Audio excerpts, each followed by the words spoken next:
मेरा बदन बुखार से तप रहा था। मेरा देवर 21 साल का था। मैं अपने कमरे में आकर लेट गई। मेरे देवर ने मुझे बुखार की दवा दी और बाम लेकर माथे पर लगाने लगा।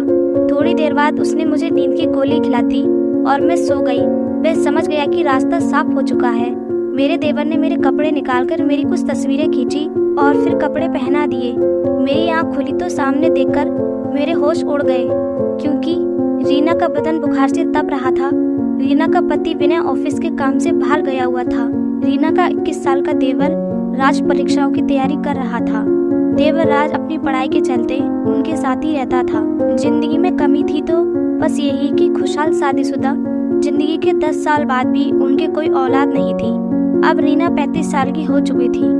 राज की गर्दन धीरे से रीना की ओर घूम चुकी थी। वह खिड़कियों से रीना की फिटिंग वाली समीज में कैद उसके उभारों को देखने लगा था। रीना की सांसों के साथ जैसे जैसे वे ऊपर नीचे होते, वैसे वैसे राज के अंदर का शैतान जागता। रीना अपने कमरे में आकर लेट गई। राज ने उसे पहले बुखार की दवा दी। रीना दवा लेकर सोने के लिए लेटने लगी तो राज ने उसे रोका। भाभी, अभी एक दवा बाकी है। कितनी सारी ले आए हैं भैया, रीना ने थकी आवाज में बोला और बाम लेकर माथे पर लगाने लगी। भाभी दीजिए, मैं लगा देता हूँ, कहकर राज ने उससे बाम की डब्बी ले ली और उसके माथे पर मलने लगा। थोड़ी देर बाद उसने रीना को नींद वाली गोली खिला दी और लिटा दिया। राज उसका माथा दबाता रहा। थोड़ी देर के बाद उसने पुष्टि करने के लिए रीना को आवाज दी, भाभी सो गई हो क्या? कोई जवाब नहीं मिला। राज ने उसके चेहरे को हिला डुलाकर भी देख लिया। कोई हरकत ना होने पर वह समझ गया कि रास्ता साफ हो चुका है। राज की कनपटियों में खून तेजी से दौड़ने लगा। वह बत्ती जलती ही छोड़ रीना के ऊपर आ गया। मर्यादा के आवरण प्याज के छिलकों की तरह उतरते चले गए। कमरे में आए भूचाल से मेज पर रखी रीना और विनय की तस्वीर गिरकर टूट गई। सब कुछ शांत होने पर राज थककर चूर चूर होकर रीना के बगल में लेट गया। बस अब बुखार उतर जाएगा भाभी जी, इतना पसीना जो निकलवा दिया मैंने आपका। राज बेसब्री से बड़बड़ाया और रीना की कुछ तस्वीरें खींचने के बाद उससे कपड़े पहना दिए। रीना अब तक धीमे धीमे करा रही थी। राज पलंग से उतरा और खुद भी कपड़े पहनने लगा। तभी उसकी नजर आधी खुली दरार पर गई। भूल से रीना अपनी डायरी उसी में छोड़ी हुई थी। राज ने उसे निकाला और कपड़े पहनते पहनते उसके पन्ने पलटने लगा। अचानक एक पेज पर जाकर उसकी आंखें अटक गईं। वह अभी अपनी कमीज के सारे बटन भी बंद नहीं कर पाया था, लेकिन उसको इस बात की परवाह नहीं रही। वह अपलक उस पन्ने में लिखे शब्दों को पढ़ने लगा।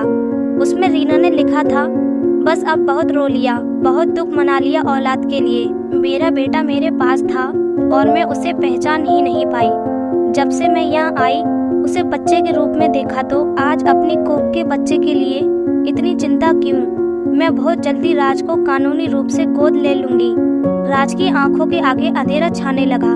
वह सिर पकड़कर वहीं बैठ गया और जोर जोर से रोने लगा। फिर भागकर रीना के पैरों को पकड़कर अपना माथा उससे रगड़ते हुए रोने लगा। भाभी मुझे माफ कर दो, यह क्या हो गया मुझसे?